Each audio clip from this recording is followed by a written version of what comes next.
पंडित महेंद्र पाल जी। ओम यतः सूर्यमुदयति अस्तम्यत्र गच्छति तदेवोऽहं वर्णये ज्येष्ठे ब्रह्मणे नमः। आदर और सम्मान के योग्य माननीय मंत्री जी, सिरसा आर्य समाज के सभी कार्यकर्ता और अधिकारी वर्ग, माननीय प्रधान जी कहाँ दिखाई पड़ रहे हैं? ओह अच्छा, आप किनारे हो गए मेरे से। माननीय प्रधान जी और सभा में उपस्थित धर्म प्रोफेसर जनवरेंद्र मान्य मातृशक्ति, बड़े ही रोचक ढंग से आप लोग धर्म की परिभाषा सुन रहे थे। माननीय मंत्री जी का कहना है कि ये तो ठीक है, पता लग गया कि धर्म अनेक नहीं है, धर्म एक है।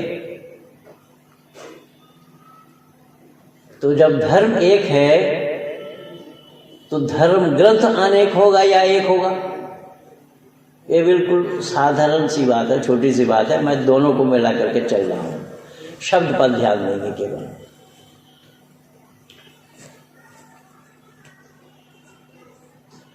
कि धर्म है किन के लिए, ये जानना होगा पहले।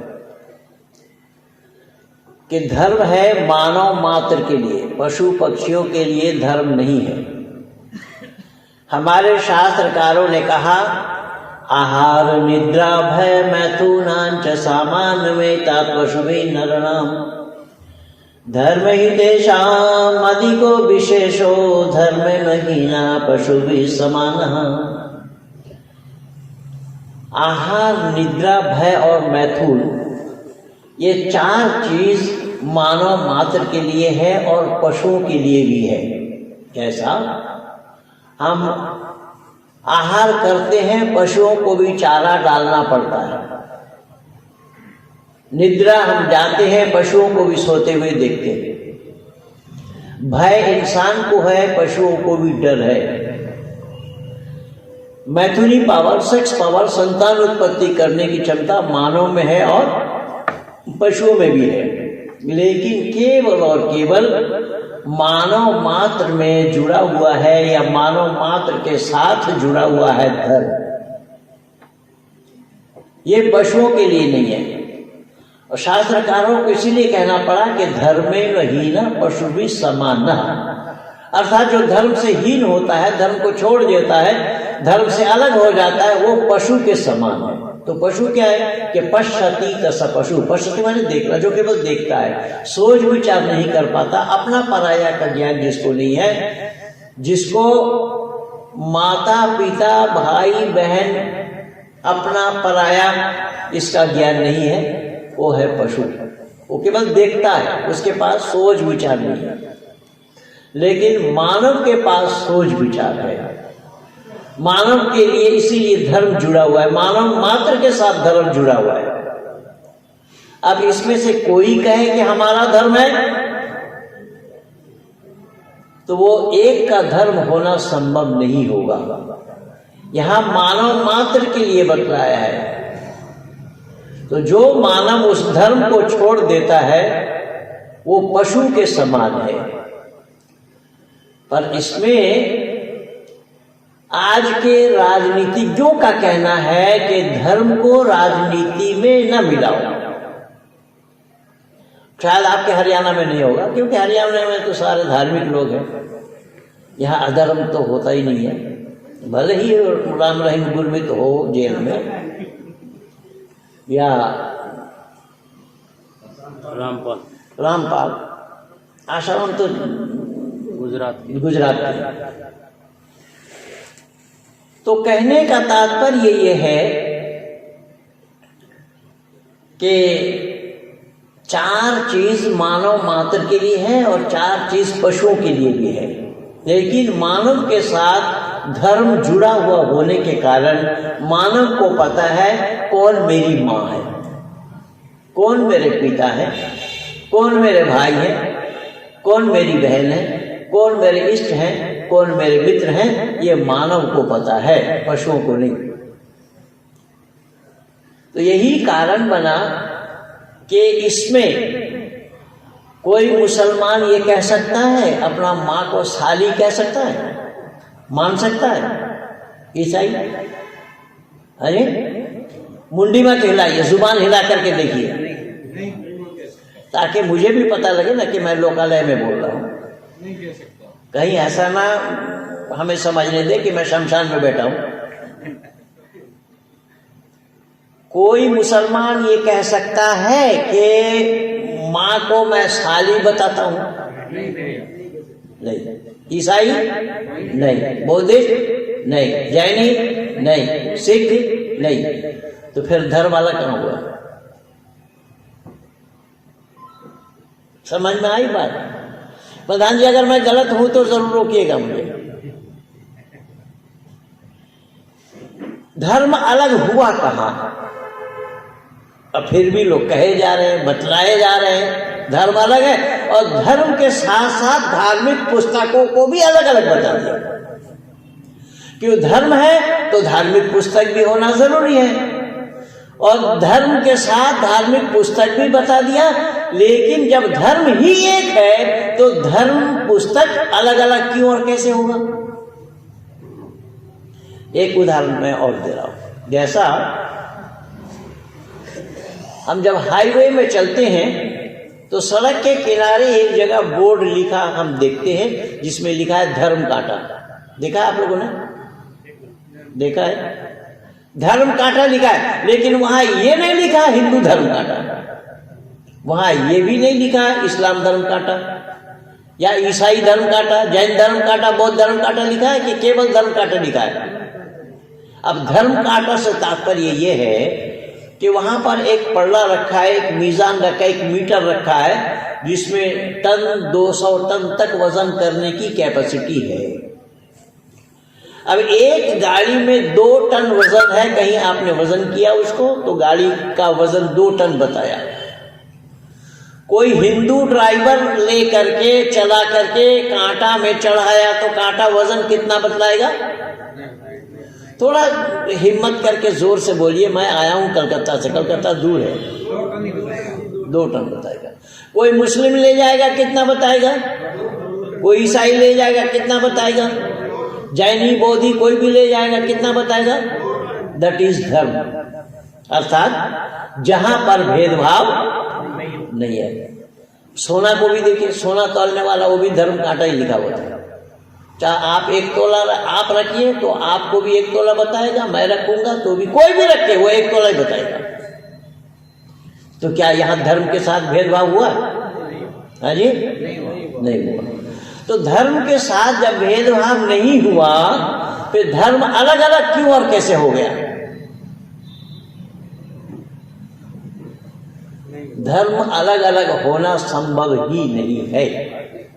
धर्म अलग हो तो ईश्वर पर दोष लगेगा, क्योंकि धर्म ईश्वर प्रदत्त होता है, मानव द्वारा चलाया हुआ धर्म नहीं है। मानव जो चलाता है उसका नाम मत होता है, पंथ होता है, रिलीजन होता है, धर्म नहीं। आप बोलेंगे रिलीजन माने धर्म, रिलीजन माने धर्म नहीं है, रिलीजन माने है संप्रदाय, धर्म नहीं है। धर्म शब्द अंग्रेजी में नहीं है, अंग्रेजी में अनेक शब्द नहीं है, जीजाजी शब्द भी नहीं है अंग्रेजी में। वो इसको ब्रदर इन लॉ कह रहा है, वो इसको ब्रदर इन लॉ कह रहा है, साला बहन दोनों एक दूसरे को ब्रदर इन लॉ कह रहा है। अब इसे पता नहीं लग पाएगा कि कौन किसका साला कौन किसका बहन। अंग्रेजी में नहीं है। मैं बहुत आजमाया हूँ, France, Germany, Belgium, Denmark, Holland में, इंग्लैंड में, सब जगह मैं अपना करके देखा हूँ कि लोग निरुत्तर हैं, लोगों के पास जवाब ही नहीं है, लोग बोल ही नहीं सकते। तो कहने का तात्पर्य मेरा यह है कि धर्म ईश्वर प्रदत्त होता है, धर्म मानव मात्र के लिए इसीलिए बनाया। अगर परमात्मा केवल और केवल एक संप्रदाय के लिए बना दे धर्म, तो ईश्वर पर आरोप लगेगा, पक्षपात का दोष लगेगा। दूसरे लोग परमात्मा के तरफ उंगली उठाकर ये कहेंगे कि आपने इनके लिए धर्म बनाया, हमारे लिए नहीं बनाया। ठीक इसी प्रकार से धर्म जैसा एक है तो धार्मिक ग्रंथ भी मानव मात्र के लिए एक है। कुरान धार्मिक ग्रंथ नहीं है। और मेरी चुनौती है, जो मेरे साथ इंटरनेट पे जुड़े हैं उनको बहुत पता है, हमारे मास्टर साहब को भी पता है, प्रोफेसर साहब को। प्रोफेसर साहब मेरे साथ बहुत दिनों से जुड़े हुए हैं और मेरे पेज में जो जुड़े हैं उन सबको पता है, मैंने इस्लाम जगत को ये चुनौती दी हुई है कि कुरान को कोई कलामुल्लाह सिद्ध करे, ईश्वरीय ग्रंथ सिद्ध करे और इस्लाम को धर्म सिद्ध करे। आज तक जो सामने आया वो मुंह के बल गिरा। मैं किसी को खाता खोलने नहीं दिया, किसी के पास कोई जवाब नहीं है और ना होने का कारण क्या है वो मैं बता रहा हूं। ना होने का कारण यह है कि जैसा धर्म ईश्वर प्रदत्त होता है वैसा ही धार्मिक ग्रंथ भी ईश्वर निर्मित होता है, ईश्वर प्रदत्त होता है। इसलिए सत्य सनातन वैदिक धर्म जब से है तब से धार्मिक ग्रंथ वेद है। इसलिए वेदों अखिल धर्म मूलम बताया है, अखिल विश्व के धर्म का मूल है क्या? वेद। तो जब से धर्म है तब से धार्मिक ग्रंथ है। अब इसी कसौटी में सबको उतार करके देखिए। जब से इस्लाम है तब से ग्रंथ नहीं है।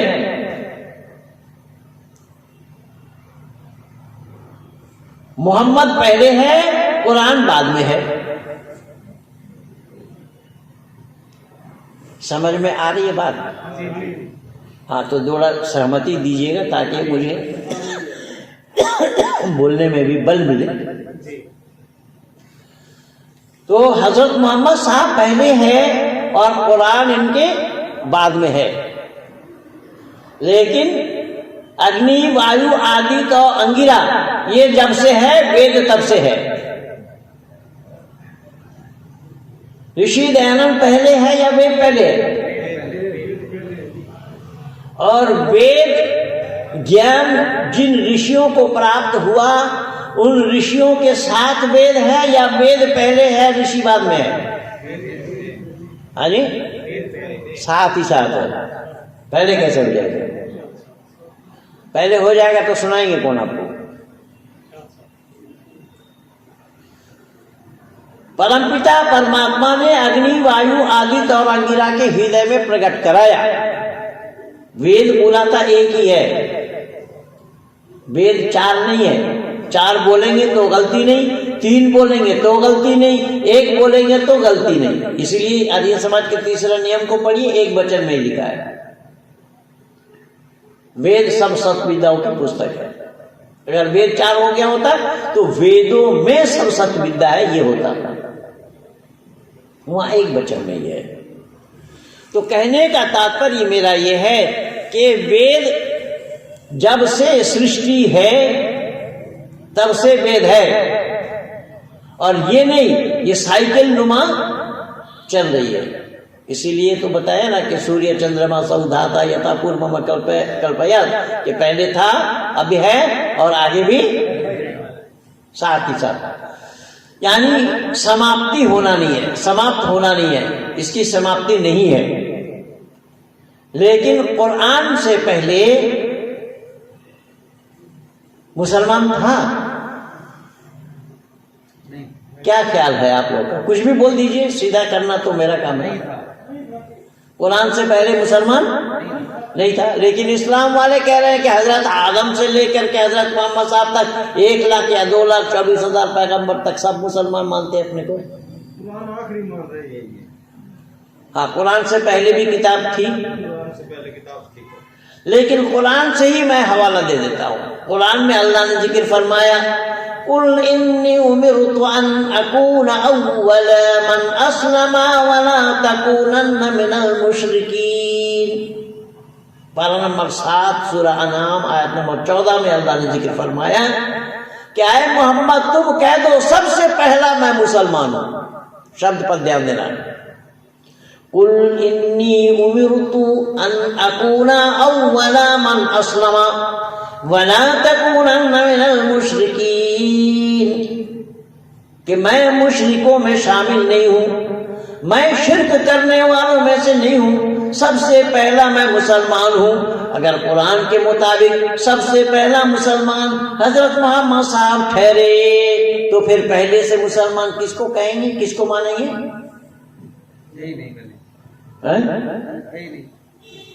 मैं नहीं कह रहा हूं, कुरान कह रहा है। तो यही कारण बना कि ईश्वरीय ज्ञान वेद है। अब ईश्वरीय ज्ञान वेद क्यों और कैसे है कि वेद अपौरुषीय है, वेद अपौरुषीय है, वेद सतः प्रमाण है, प्रतः प्रमाण है। इसीलिए वेद आदि सृष्टि से है। वेद किनके लिए है कि यथे मम वाचम कल्याणी मां बदानी जनभ्या, ये कल्याणी वाणी मानव मात्र के कल्याण के लिए है। लेकिन कुरान वालों से पूछिए ये मानव मात्र के कल्याण के लिए है क्या, तो कुरान वाले आपको बताएंगे या अय्युहल्लज़ीना आमनू, ऐ ईमान लाने वालों, आप जैसे बैठे हुए बेईमान वालों के लिए नहीं है। पर माफ कीजिएगा, मैंने अपने तरफ से आप लोगों को बेईमान नहीं बोला। या कुरान की भाषा में या अय्युहल्लज़ीना आमनू, ऐ ईमान लाने वालों। अब ईमान क्या है उसको जानना पड़ेगा। तो ईमान में बताया गया आमन्तु बिल्लाहि व मलाइकतिही व कुतुबिही व रुसुलिही वल यौमिल आखिर वल क़द्रि खैरिही व शर्रिही मिनल्लाहि तआला वल बअस बादल मौत। इसमें कई बातें हैं। आमन्तु बिल्लाह, पहला शब्द है आमन्तु बिल्लाह, ईमान लाता हूं मैं अल्लाह पर, विश्वास करता हूं मैं अल्लाह को। तो क्या आप लोग ईश्वर पर विश्वास करते कि नहीं करते? नहीं, पीछे वाले नहीं करते, इसलिए बोलने नहीं। भाई करते तो बोलते ना, करते बोले नहीं हो। हाँ, तो बोलने तो इसका मतलब क्या है? नहीं करते, करते तो करेंगे तो बोलेंगे ना, बोल नहीं रहे हैं तो कैसे जबरदस्ती कह रहे हैं आप करते? जबकि मैं खुशामद कर रहा हूं, विनती कर रहा हूं, लेकिन हरियाणा जो ठहरा। कहने का तात्पर्य मेरा ये है कि ईमान लाता हूं मैं अल्लाह पर। ईमान के माने होता है विश्वास, विश्वास करता हूं मैं अल्लाह को या अल्लाह पर। वह मलाइकती, मलाइका के माने फरिश्ता, फरिश्तों पर भी विश्वास करता हूं। वह कुतुबी, और उनके किताबों पर भी विश्वास करता हूं। किताब उनके पास 4 है, जैसा आपने वेद को 4 बोला, वैसे ही इस्लाम वालों की मान्यता, बाइबल वालों की मान्यता, बाइबल वालों की मान्यता 3 किताब पर है, कुरान वालों की मान्यता 4 किताब पर है। तौरात, ज़बूर, इंजील और कुरान। बाइबल वालों के पास तौरात, ज़बूर और इंजील।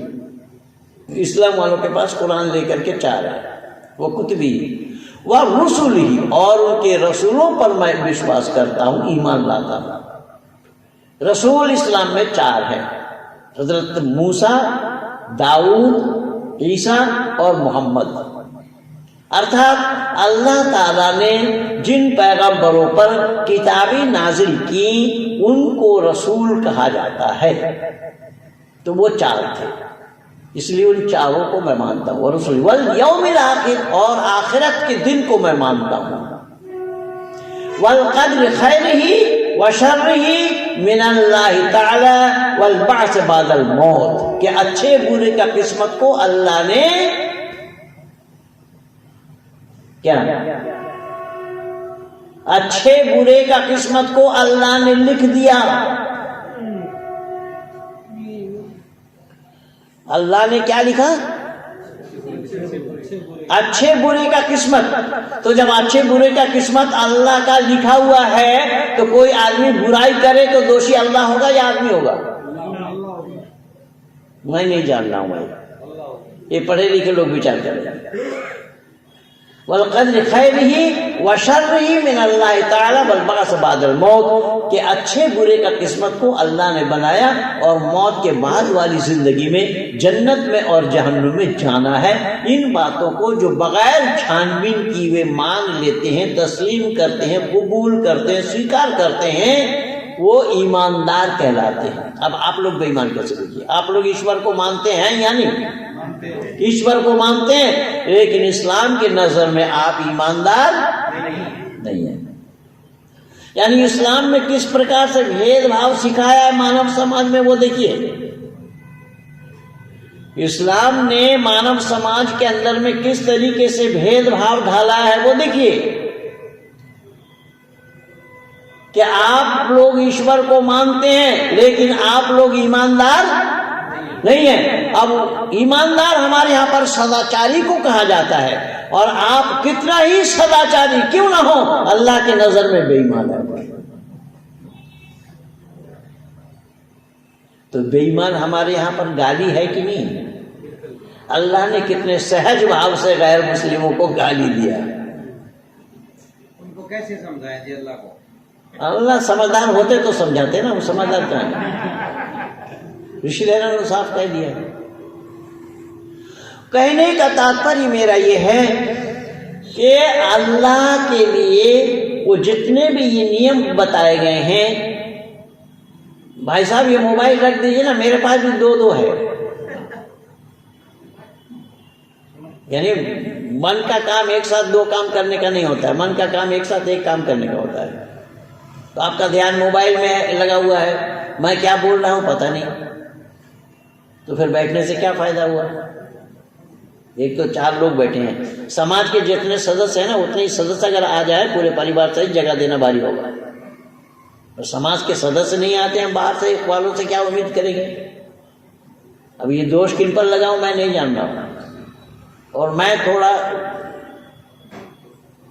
बेहिचक बोलने वाला हूं, इसलिए मैं मुंह पर कहता हूं भाई इतना ही होगा, अगले बार नहीं बोला, इससे ज्यादा किसी नहीं होगा मेरा। मैंने निवेदन किया कि भले ही आप ईश्वर पर विश्वास करते हो, आप बिलीवर हैं, तथापि इस्लाम में आपको ईमानदार नहीं माना गया। तो ईमानदार का विलोम शब्द क्या है? ईमानदार का विलोम शब्द क्या है? बेईमान। तो जो ईमानदार नहीं है वो क्या हुआ? बेईमान। तो जो वो बेईमान हुआ तो अल्लाह ने उन्हें बेईमान कहा। मुसलमानों ने भी नहीं कहा, मुसलमानों ने कहा तो अल्लाह के बताने पर कहा, अल्लाह के बताने पर कहा बेईमान। लेकिन मैं निवेदन कर रहा हूं, यहां ये जो नियम बताए गए हैं, ये नियम पर्टिकुलर एक जाति विशेष के लिए है, एक वर्ग विशेष के लिए है, एक संप्रदाय विशेष के लिए है, एक कौम वालों के लिए है, यहां तक के वो स्थान विशेष के लिए है, संपूर्ण दुनिया वालों के लिए नहीं है। लेकिन वेद में इस तरीके का कोई भी भेदभाव नहीं है। यथेमं वाचम कल्याणी मां बदानी जनेभ्या, यह कल्याणी वाणी मानव मात्र के कल्याण के लिए है। हमारे यहाँ पर केवल आर्य समाजियों का ही कल्याण करता है वेद, ऐसा नहीं। या सनातनियों का कल्याण करता, ऐसा भी भारतीयों का कल्याण करता, ऐसा भी नहीं है। लेकिन कुरान अरब ममालिक वालों के लिए है। इन्ना अंज़लनाहु कुरआनन अरबिय्यन लअल्लकुम ताक़िलून, मैंने कुरान को अरबी जुबान में इसीलिए नाजिल किया, ऐ मोहम्मद तुम्हारी मादरी जुबान अरबी है, तुम सही सही समझ सको और अरब वालों को समझा सको। तो जब अरब वालों को समझने के लिए है तो हम भारत वालों को उसके पीछे माथापच्ची करना चाहिए क्या? तो अब ये समझदार लोग समझ जाएंगे। तो कहने का तात्पर्य मेरा यह है कि वेद आदि सृष्टि से है,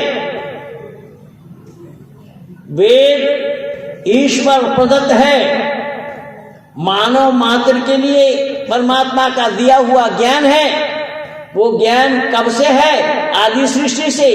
किनके लिए? मानव मात्र के लिए। कितना? मानव मात्र को जितना चाहिए। इसीलिए नीति नीति है, यहाँ तक नहीं, यहाँ तक नहीं, और है और है और है और है, क्योंकि हर एक के दिमाग की परिधि बराबर नहीं है। जो जितना उससे निकालना चाहेंगे उतना ही मिलता चला जाएगा। वेद का ज्ञान, परमात्मा का दिया हुआ ज्ञान समाप्त होने वाला नहीं है। लेकिन कुरान 30 चैप्टर है, 30 सिपारा है, 114 सूरतें हैं। इसके अतिरिक्त और आगे नहीं है। आप लोगों ने सुदर्शन न्यूज चैनल कभी देखा है? सुदर्शन न्यूज चैनल को? अरे ये वसीम रिजवी ने जो PIL डाला था ना सुप्रीम कोर्ट में, उस कार्यक्रम को सुदर्शन न्यूज चैनल ने, सुरेश चौहान के ने चलाया था। 29 दिन का प्रोग्राम था। मैं उसका अंपायर था 29 दिन लगातार। उसमें मौलाना कोकब नाम का एक माजा, और सुरेश जी ने सब इस्लाम जगत के आलिमों को बुलाया कि जवाब देने के लिए आओ। कोई आया नहीं, एक दुक्का जो आया वो मुंह के बल गिरा। मौलाना कोकब एक महाराष्ट्र से आए हुए थे। उन्होंने बोला कुरान में 6666 आयतों में एक भी तब्दील नहीं हो सकती। तो मैंने कहा आयत कितनी है? बोले 6666। तो मैंने कहा कि अगर 6666 आयत आप दिखा देंगे तो मैं इस्लाम कबूल कर लूंगा। अब ना दिखाने की दशा में आप वैदिक धर्मी बनेंगे कि नहीं? वो कुरान लाने गया तो कल गया और आज भी गया, अभी तक आया नहीं। कुरान में 6236 आयतें हैं केवल, ये 6666 बताते हैं।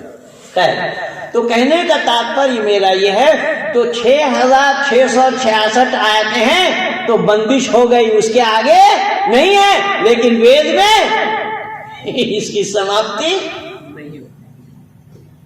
कहीं पर भी इसकी खात्मा नहीं है। जो जितना निकालते चले जाएंगे उनको उतना ही मिलता चला जाएगा। इसीलिए फिर मैं बोल रहा हूं, वेद के मानी है ज्ञान। वो ज्ञान किसका? पवन पिता परमात्मा का। किनके लिए? मानव मात्र के लिए। कब से? आदि सृष्टि से। किस भाषा में? वेद किस भाषा में है? ये संस्कृत भाषा में है। तो संस्कृत भाषा किन लोगों का है? मानव मात्र के लिए। तो मानव मात्र के लिए कैसे मानेंगे? संस्कृत तो केवल हिंदू लोग ही बोलते पढ़ते लिखते हैं। हाँ, मैंने ये नहीं पूछा किसकी भाषा है। इसमें एक जैसा संघर्ष करना पड़ता है सब। हैं? इसमें सीखने के लिए सबको एक जैसा संघर्ष करना पड़ता है। वेद जो संस्कृत में है, देखिए आखिर संस्कृत क्या है उसको जानना पड़ेगा पहले, फिर उसके बाद भाषा में आना होगा। संस्कृत शब्द का अर्थ होता है निर्दोष, निर्भूल, निखूत, जहां पर नुस्ख ना हो, जहां पर दाग ना हो, उसका नाम संस्कृत। और संस्कृत से ही संस्कार, संस्कार के माने परिमार्जित करना, धौत करना, परिष्कृत करना, साफ करना। जैसा उदाहरण के रूप में मैं आप लोगों में से किसी के घर में गया और छोटा बच्चा है जिस बच्चे के नाक से 2 मोमबत्ती निकल रहे हैं, तो लोग क्या कहेंगे? बोले ये परिवार संस्कृत नहीं है, संस्कारित नहीं है। ये कहेंगे ना, ये परिवार संस्कारित है नहीं, वो आया सब संस्कृत से ही। और इसी से ही बनता है संस्कार, इसी से बनती है संस्कृति। अब यहां देखिएगा कि वेद संस्कृत भाषा में है और संस्कृत भाषा में स्वर है, स्वर। संस्कृत को छोड़ करके कहीं पर भी स्वर नहीं है। और परमात्मा की असीम अनुकंपा है कि 7 को मैंने बहुत नजदीक से जाना, पढ़ा और लिखा, और 3 में मास्टर डिग्री है। तो संस्कृत को मैं जानता नहीं था। अगर मैं आप लोगों के आगोश में ना आता होता, मैं भी नहीं जानता था संस्कृत को। हिंदी ही नहीं जानते थे हम, तो संस्कृत तो दूर की बात है। मैं तो सब गुरुकुल इंद्रप्रस्थ में आकर के सीखा हूँ। संस्कृत भाषा जो है, संस्कृत भाषा परिमार्जित भाषा है, मानव मात्र का भाषा है, क्योंकि संस्कृत में स्वर है। और ऋषि दयानंद वर्णोच्चारण शिक्षा में लिखते हैं स्वयं राजंता इति स्वरः, जो अपने आप में राजा है, जो किसी का सहयोग नहीं लेता, किसी का सहयोग लिए बिना बोले, उसका नाम स्वर है। और जो स्वर के सहयोग से बोले उसका नाम व्यंजन है। तो यहाँ ऋषि दयानंद लिखते हैं कि स्वयं राजंता इति स्वरः, कि अपने आप में राजा है, वो किसी का सहयोग नहीं लेता। जैसा अ आ इ ई उ ये सब स्वर है, जो 12 खड़ी हम बोलते हैं, जिसको 12 खड़ी जिसको बोलते हैं वो स्वर है। अब इसको ढूंढिए किसी भी, अंग्रेजी को आज इंटरनेशनल लैंग्वेज मान रहे हैं लोग, अंग्रेजी में ढूंढिए आ, अंग्रेजी में आ है। जिम्मेदारी के साथ मैं पूछ रहा हूं, आप लोग भी जिम्मेदारी के साथ बोलिए, उत्तर दीजिए। हमारे माननीय प्रोफेसर साहब ये भी बहुत डिग्रीधारी है, इतना लंबा डिग्री जैसा कि नरसिम्हा राव का था। माननीय प्रोफेसर साहब से व्यक्तिगत मेरा परिचय है और आज बहुत देर तक बातें हुई हैं। तो मैं निवेदन कर रहा हूं कि संस्कृत का जो स्वर है वो एक संस्कृत को छोड़ करके कहीं नहीं है। तो बोले अंग्रेजी में आ, मेरे आ नहीं है, डबल आ बोलेगा, डबल आ से आ उच्चारण होगा, डबल ए से आ उच्चारण होगा। कोई डबल ए, तो ए तो हमारा भी है, हमारा ए नहीं है, ए भी है, आई भी है, और हमारा आ है और आ भी है। आ उ सब डबल है। एक संस्कृत को छोड़ करके कहीं नहीं है। अंग्रेजी को लोग इंटरनेशनल लैंग्वेज मानते हैं। अब जरा देखिएगा विचार करके कि सही अर्थों में अंग्रेजी को भले ही लोग इसको इंटरनेशनल लैंग्वेज माने, लेकिन मैं लैंग्वेज नहीं कहता हूं इसको। आप राम लिखिए, अंग्रेजी में राम लिखिए, कौन कौन सा अक्षर लिखेंगे आप? आर ए एम नहीं लिखा जाएगा, RAMA लिखना पड़ेगा। तो राम होगा या रामा होगा? तो राम में और रामा में अंतर क्या है? अच्छा, उसमें पहचान नहीं आएगा। यद्यपि आप कृष्ण को लिखिए, कृष्ण लिखिए, कौन कौन सा लेटर लिखेंगे? SHNA, कृष्णा। कृष्ण और कृष्णा में क्या भेद है? कृष्ण और कृष्णा में अंतर क्या है, फर्क क्या है? स्त्रीलिंग पुल्लिंग का अंतर है। अब एक पुरुष को स्त्री बना देंगे तो पढ़े लिखे लोगों का काम होगा क्या? हाँ जी, कृष्ण नहीं लिख पाएंगे। योग को देखिए, योगा लिखना पड़ेगा। सब जगह इसी तरीके से है। तो मैं निवेदन कर रहा हूं कि सही अर्थों में कि संस्कृत परमपिता परमात्मा का दिया हुआ भाषा है। मैं जब हॉलैंड में था तो वहां पर सभी रेडियो स्टेशन से मेरा प्रोग्राम हुआ, सब शहरों में प्राय।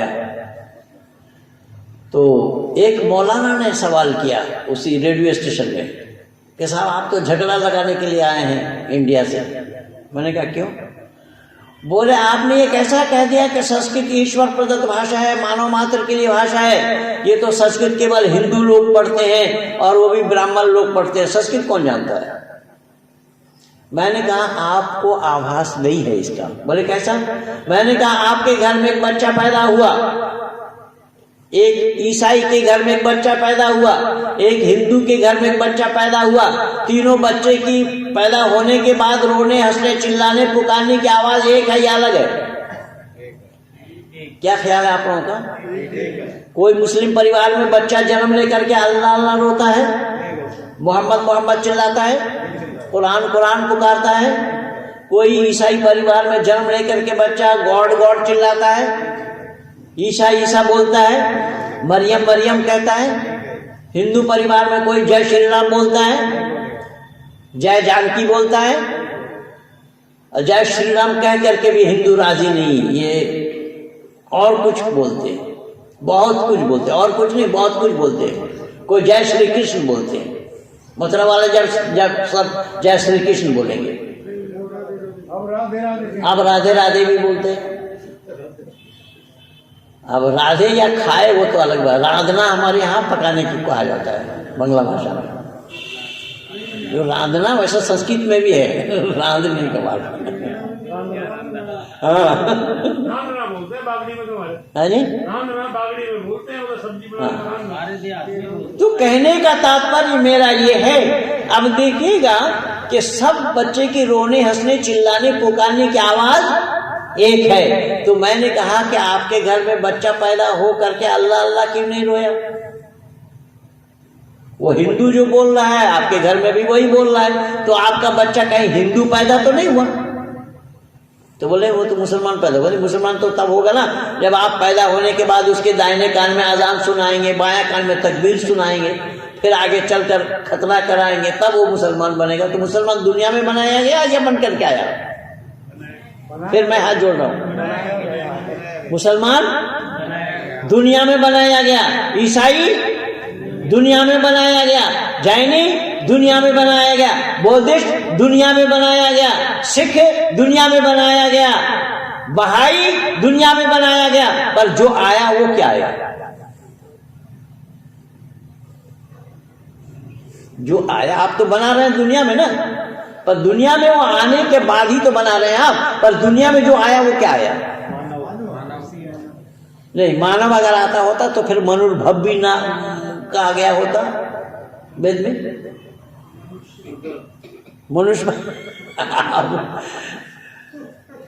मनुष्य बनने की बात आई है वेद में, मानव बनो। तो मानव बनो जहां तक बात है ना, तो उसमें ज्ञान भरने की बात आई है। उसमें ज्ञान भरने से ही वो मानव बनेगा। अगर वो अज्ञानी के अज्ञानी रह गया, वो मानव कहलाने के हकदार नहीं है। इसलिए एक बात याद रखिएगा, या हारिस सुल्तान से, उसको देखे आपने हारिस सुल्तान से जो मेरा था 2 घंटे का कार्यक्रम, उसमें मैं बोला ये लोग ईश्वर को नहीं मानते हैं, नास्तिक वाले, वो कहते हैं कि नहीं।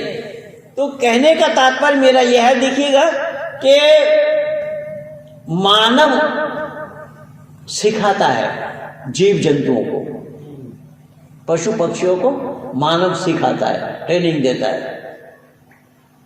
और ट्रेनिंग कुत्तों को भी दिया जाता है। और इस समय इजराइल में देखेंगे, इजराइल में कुत्ते के द्वारा ही सेना का काम लिया जा रहा है। बहुत सारा काम कुत्तों के द्वारा हो रहा है। तो कुत्तों को ट्रेनिंग किसने दी? अरे जरा जल्दी जल्दी बोलिए ना भाई, समय की ना हो। कुत्तों को ट्रेनिंग किसने दिया?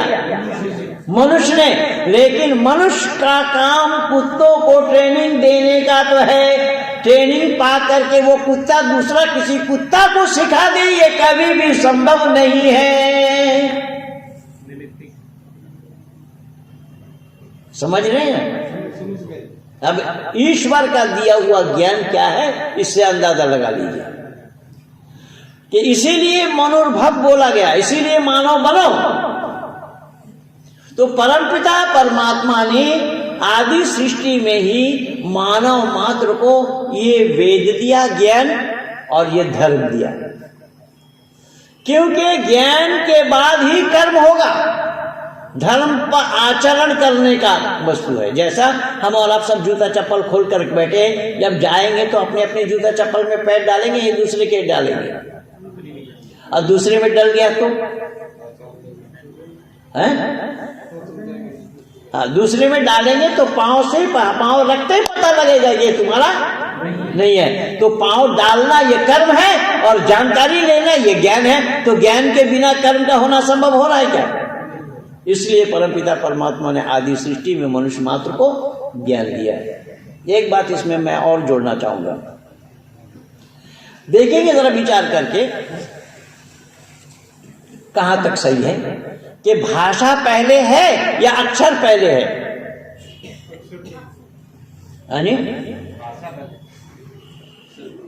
आप लोग दोनों ही निर्णय नहीं ले पा रहे।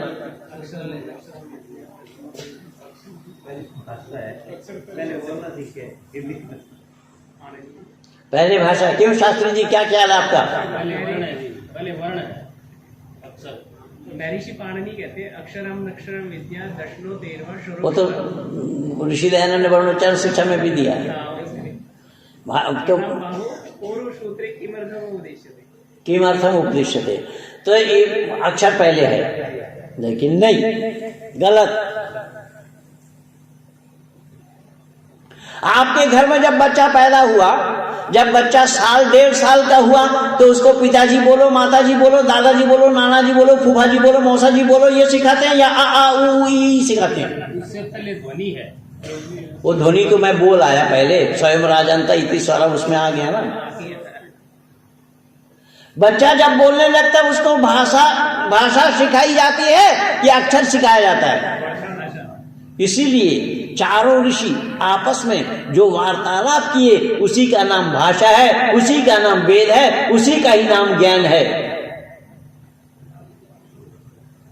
चारों ऋषि आपस में परमात्मा से प्राप्त किए हुए जो वेद हैं, वो आपस में जो वार्तालाप किया, आपस में जो बोले, उसी का ही नाम भाषा है, उसी का ही नाम ज्ञान। इसीलिए वेद का अर्थ होता है विद जाने, विद विचारे, विद सत्तायाम, विद लाभे, सब वेद के अर्थ होते हैं। तो वेद के मानी है ज्ञान, क्योंकि ज्ञान के बिना कर्म का किया जाना संभव नहीं है। तो धर्म आचरण करने का नाम है, धर्म पर आचरण करना है, मनुष्य को आचरण करना है, लेकिन आचरण करेगा तो तब जब वो जानेगा। जाने बगैर आचरण किस पर करेगा वो?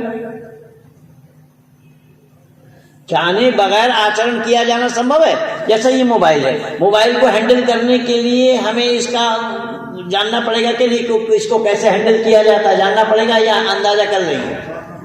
हाँ जी, जानना पड़ेगा।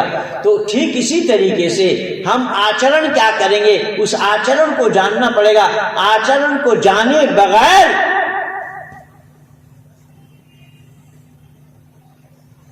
उस पर अमल करना संभव नहीं होगा। इसीलिए परमपिता परमात्मा ने ज्ञान दिया है पहले। ज्ञान अगर परमात्मा ना दे तो कर्म का किया जाना संभव नहीं होगा। यही कारण बना, अगर परमपिता परमात्मा ज्ञान पहले ना देते होते तो परमात्मा पर दोष लगता। क्यों? कोई कर्म से मानव वंचित होता, क्योंकि ज्ञान के बिना कर्म होगा ही नहीं। कर्म को करने के लिए ज्ञान की जरूरी है, ज्ञान आवश्यक है। अगर ज्ञान न हो तो कर्म का किया जाना संभव नहीं है। यही कारण बना कि वेद परमपिता परमात्मा ने आदि सृष्टि में ही मनुष्य मात्र को ये ज्ञान दिया है, लेकिन कुरान आदि सृष्टि से नहीं है, बाइबल आदि सृष्टि से नहीं है, त्रिपिटक, जिंदा विस्ता, विजब, गुरु ग्रंथ, ये जितने भी मजहबी ग्रंथ हैं वो आदि सृष्टि से नहीं है। यही कारण बना, जब आदि सृष्टि से धर्म है, धर्म मनुष्य मात्र के लिए है, तो धर्म के लिए, धर्म पर आचरण करने के लिए धार्मिक ग्रंथ का होना भी अनिवार्य हुआ। धार्मिक ग्रंथ किसी मुल्क वालों की भाषा में नहीं है।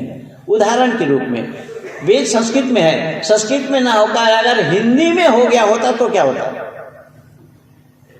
हाँ प्रोफेसर साहब इधर बोलिए, मेरे साथ बात करिए। संस्कृत में ना होकर हिंदी में हो गया होता तो क्या होता? संस्कृत, क्योंकि संस्कृत तो ये वैज्ञानिक भाषा है ना, और वो स्वभाव से ही है। मैं ये थोड़े पूछा हूँ, जो मेरा सवाल है उसका जवाब दीजिए ना भाई, आप प्रोफेसर आदमी हैं। अरे क्या होती? मैं कह रहा हूं कि संस्कृत में ना होकर हिंदी में होता ईश्वरीय ज्ञान वेद तो क्या होता? हाँ जी, कैसे? नहीं, हिंदू के लिए नहीं होगा, संस्कृत भाषा तो मानव मात्र के लिए है, वो तो पहले ही बोल दिया। पक्षपात ये होता, सही में पक्षपात होता, परमात्मा पर पक्षपात का दोष लगता। नेपाल वाले उंगली उठाते, हमारे नेपाली भाषा में क्यों नहीं दिया? अगर परमात्मा का दिया हुआ ज्ञान हिंदी में हो जाता तो नेपाल के लोग या किसी और मुल्क वाले, चीन के लोग उंगली उठाते कि चीनी भाषा में परमात्मा ने हमें ज्ञान क्यों नहीं दिया। संस्कृत में क्यों दिया या हिंदी में क्यों दिया, हिंदुस्तानियों की भाषा में क्यों दिया? इसीलिए किसी मुल्क वालों की भाषा में परमात्मा का ज्ञान होना संभव नहीं है। तो संस्कृत मानव मात्र के लिए है, मानव मात्र का भाषा है। वेद तब बने थे तब तो संसार एक ही था जी सर। हैं? वेद तो इतने पुराने हैं, उस टाइम तो संसार एक ही था, कितना पुराना है ना हिंदू ना वो क्षेत्रीय वेद? कितना पुराना है? ये आदिकाल से आदिकाल कब से है? किसका उसका कुछ उसकी कुछ पैमाइश? सृष्टि रची है तब से मामा। हाँ, तो वो तो मैं पहले से ही बोल रहा हूँ, ये तो साइकिल नुमा है। नहीं, भारत या अमेरिका या ये नेपाल ये तो थे ही नहीं उस टाइम। उस समय सृष्टि की रचना तो तिब्बत से हुई है। 8वां सब उल्लास पढ़ लीजिए ना सत्यार प्रकाश का, ऋषि दयानंद ने स्पष्टीकरण दिया है उसमें। आचार्य जी, भाषा संस्कृत है और संस्कृत भाषा वो उस समय ब्राह्मी लिपि चलती थी। ब्राह्मी के बाद देवनागरी है। ये ऐसा हो सकता है कि समय के अनुसार भाषाएं बदलती रही, क्योंकि संस्कृत के बाद प्राकृत आई और प्राकृत के बाद पाली। आप क्यों बतंगड़ बना रहे हैं?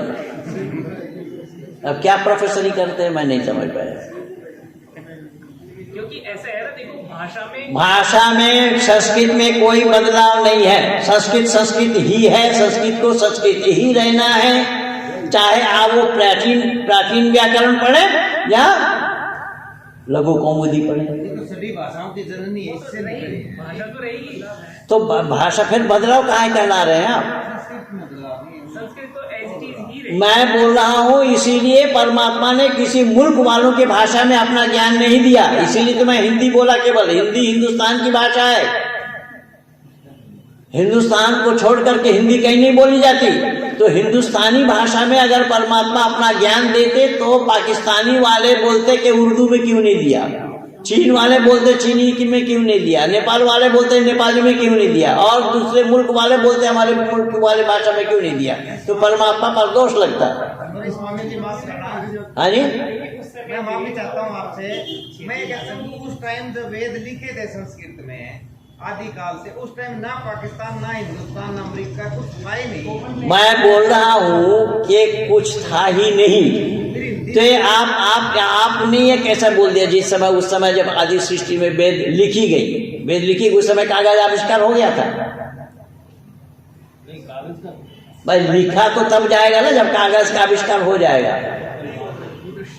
इसीलिए नहीं, वैदिक संपत्ति को पढ़िए, रघुनंदन शर्मा जी को पढ़िए, वह भाषा विज्ञान पर उन्होंने बहुत, इसीलिए श्रुति कहते हैं, लिखने का तो बाद में ही। हाँ, श्रुति तो सुन करके याद किया जाता है, इसलिए श्रुति है। श्रुति स्मृति सदाचार सत्सच अपरिणात्मना है अतिच्छ तुर्वेदम प्राहु साक्षात धर्म लक्षणम, ये मनु महाराज ने कहा है। लेकिन कहने का तात्पर्य मेरा ये है, मैं केवल इतना प्रमाण देना चाहता हूँ, इतना बतलाना चाहता हूँ कि धर्म मनुष्य मात्र के लिए एक है, इसीलिए धर्म पुस्तक भी मनुष्य मात्र के लिए एक है। माननीय शास्त्री जी ने मुझे ये विषय दिया था कि कुरान भी ईश्वरीय ग्रंथ मान रहे हैं, बाइबल भी ईश्वरीय ग्रंथ मान रहे हैं, और दुनिया वाले भी ईश्वरीय ग्रंथ मान रहे हैं। इसीलिए मुझे ये प्रमाण देना था, मुझे ये सिद्ध करना था कि इन सब किताबों को ईश्वरीय ज्ञान कहना संभव नहीं है। इन सब ग्रंथों को क्या बोला मैंने?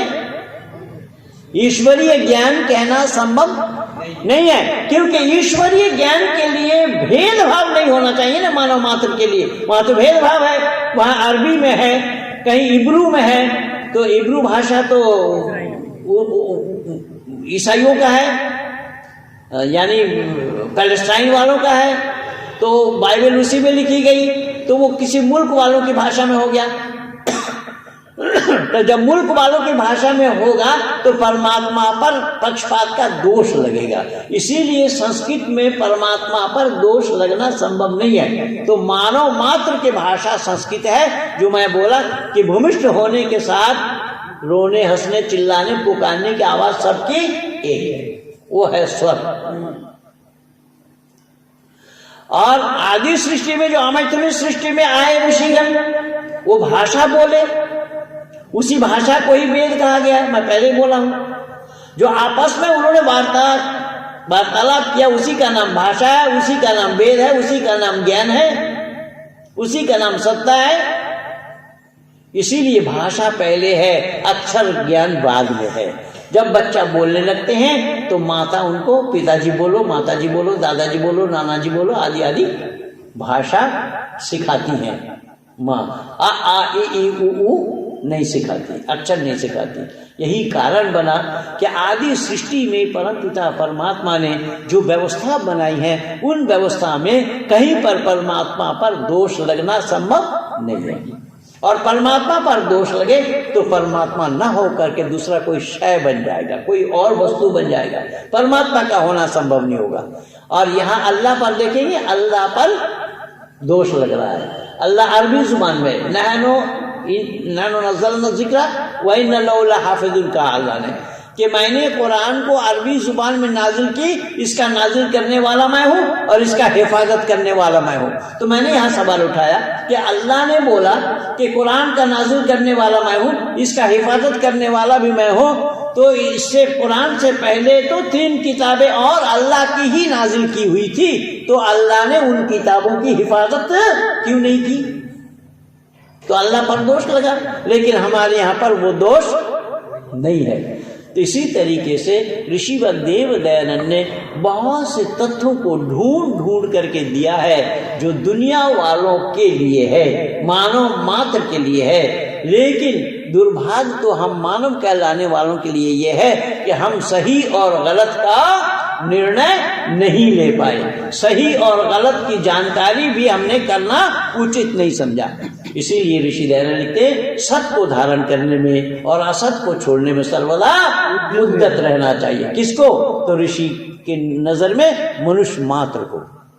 तो माननीय मंत्री जी अब पहुंच चुके हैं अपने आसन पर, इसीलिए मैं नहीं चाहता कि अतिक्रमण करूं या आप लोगों को ज़्यादा देर तक बिठाया जाए। मैं चाहूँगा कि जो मेरे लिए विषय मिला था मैं उसको धर्म भी जोड़ा, क्योंकि धर्म ग्रंथ के साथ धर्म का ताल्लुक है।